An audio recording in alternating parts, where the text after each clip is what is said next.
कमलाकुचमण्डल धृतकुण्डल कलितललित बनमाली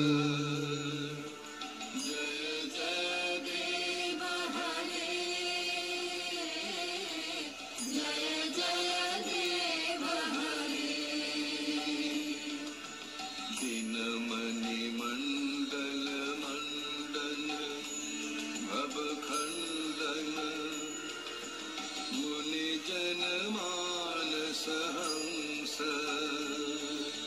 कालिय विषधर गंजन जनरंजन यदुकुल नलिन दिनेश जय जय देव हरे जय जय देव हरे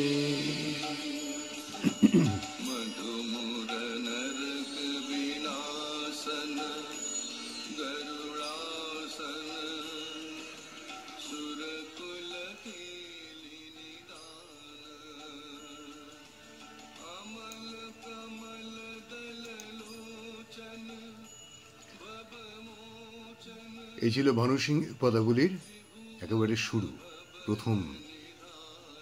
হেমন্ত মুখোপাধ্যায় ছাড়া এরকম কণ্ঠ আর কেউ ভাবতেই পারা যায় না। মাত্র 19 বছর বয়সে একটা দুপুর বেলায় নতুন বৌঠানকে খুশি করতে বা ইমপ্রেস করতে, তখন তো সব থেকে নামকরা কবি হচ্ছেন বিহারীলাল, তো তাহার জন্য আসন নিজের হাতে বুনছেন কাদম্বরী দেবী। ধরা যাক 21 বছর বয়স তখন কাদম্বরীর, খুব বেশি হলে 22। কল্পনা করা যায়, আমরা যে ছবি দেখেছি সকলেই, ওই নারীটি যখন কি অপূর্ব সুন্দরী। রবি এক মাথা লম্বা চুল, সদ্য দাড়ি গজিয়েছে, শ্বেত পাথরের মতো গায়ের রং। তো তার সব থেকে প্রিয় বন্ধু কিন্তু নতুন বৌঠান। এই মৃত্যুটা খুব বড় শোক দিয়ে গিয়েছিল রবীন্দ্রনাথকে।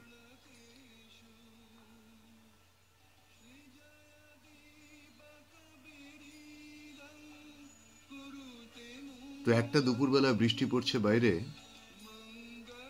সারাটা দুপুর বাইরের একখানা ঘরে বুকের নিচে একটা বালিশ নিয়ে 20খানা গান লিখে ফেললেন ভানু সিংহের পদাবলী। বললেন, দেখো তো নতুন বৌঠান, এই খাতাখানা কুড়িয়ে পেলাম, ওই মহাফেজখানার ঘরে একগাদা কাগজপত্র সব ফেলে দিচ্ছিল, তার মধ্যেই খাতাখানা ছিল। তো কোনো এক প্রাচীন কবি হয়তো লিখে গেছেন। তো সেই হচ্ছে ভানু সিংহের পদাবলী। প্রতিভা তো আর এমনি এমনি হয় না, কি অপূর্ব প্রতিভা মানুষটার। প্রসঙ্গক্রমে আজকে ঠিক করা আছে যে 3টে কবিতা পড়ব, মানে 3টে কবিতা নয়, 3টে সন্ধ্যার বিবরণ 3টে কবিতাতে পড়ব। কয়েকটা করে মাত্র পংক্তি। আসলে সত্যি কথা বলতে আমি প্রি র্যাফলাইটদের আমি খুবই ভক্ত। যখন ছাত্র জীবনে প্রথম তাদের কথা পড়ি, তখন বুঝতে পারি যে চিত্রকল্প কি করে সুন্দর করে তৈরি করে ফেলা যায়।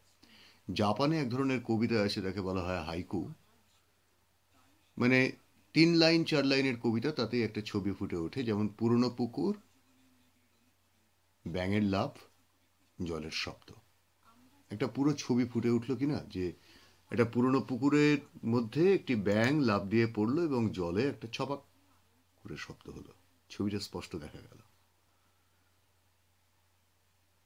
এই যে হাইকু ব্যাপারটা, সেটা তো শুধুই ছবি তৈরি করার জন্য 2-3টে লাইন, কিন্তু চিত্রকল্পের ব্যবহারটা প্রথম করলেন হচ্ছে প্রি র্যাফায়েলরা। রাফায়েল তার ঠিক আগে, এবং রাফায়েলের ছবিতেও ভীষণভাবে চিত্রকল্প প্রাধান্য পেল। কবিতাতে তো অবশ্যই ভীষণ ভালো কবিও ছিলেন, আবার ছবিও আঁকতে পারতেন। ছাত্রজীবন থেকে যেহেতু প্রিরাফ্লাইটদের এবং তারপরে সুরিয়ালিস্টদের প্রেমে পড়ে যাওয়া, ফলত কবিতাতে, লেখাতে, বিশেষ করে পদ্যে আর কি, মানে কবিতা ফর্মে যেগুলো লেখা, গদ্য অনেক সময় কবিতা ফর্মে লেখা যায়, বারবার ফিরে ফিরেই আসে ওই চিত্রকল্পগুলো, সুন্দরভাবে ফুটে ওঠে আর কি। যা দেখা যায় সেটাই। সেখানে সুরিয়ালিজম একটা সাহায্য করে, কি করে না, ভেতরের যে মনটা, মানে যেটাকে বলা যেতে পারে সাবকনসিয়াস, সেই সাবকনসিয়াসে যে ছবিগুলো রয়েছে সেই ছবিগুলোকে তুলে নিয়ে আসা।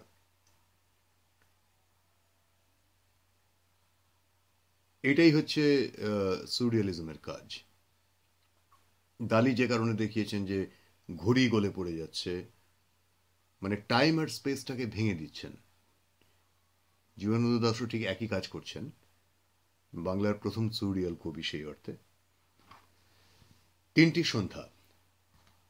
সন্ধ্যা এক, এক একটা সন্ধ্যা নামে চারদিক কুয়াশায় ঢাকা, এক একটা সন্ধে নামে বিষণ্ণ বৃষ্টির নুপুর, এক একটা সন্ধে যারা রঙিন, নারীগন্ধ ভরা, কোনো কোনো সন্ধে যেন সৃজনের শতত পাহারা। সন্ধে দুই, আটটায় গির্জার ঘণ্টা, শেষ হলে নাইটিঙ্গেলের গান, শেষ রোদ উঁকি মারে, দু চোখে অনন্ত অভিমান, ব্যাধ হওয়ার সন্ধে সে, হরিণী আছেই ধারে পাশে, লাল মদিরার ঘ্রাণ, বিগলিত চিজ, কস্তুরী গন্ধের সন্ধে, ল্যাপটপে তালাত আজিজ, গ্লানিগুলো মুছে নেওয়া পাপোশে।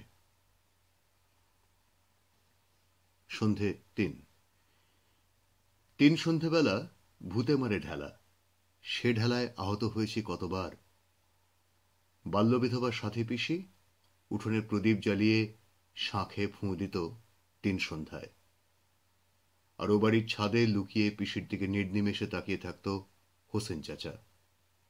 ধর্ম মেলেনি, সংস্কারও না। মৃগীরোগী সাথী পিসি এক ভোরবেলায় শিউলি ফুল তুলতে গিয়ে চোখ উল্টে দিল, আর বিষণ্ণ হোসেন চাচা চলে গেল পাকিস্তানের লড়াইতে। আর যেদিন ফিরে এলো তার তেরঙ্গা ঢাকা লাশ, সেও এক তিন সন্ধেবেলা। সেদিন কেউ ভুলেও প্রদীপ জ্বালায়নি কিংবা শাঁখে দেয়নি ফুঁ। তিন সন্ধেবেলা ভূতে মারে ঢেলা, জীবন নিয়ে, সাথী পিসি আর হোসেন চাচাদের নিয়ে, অনন্তকালের। এ তো আসলে একটাই পুরনো খেলা।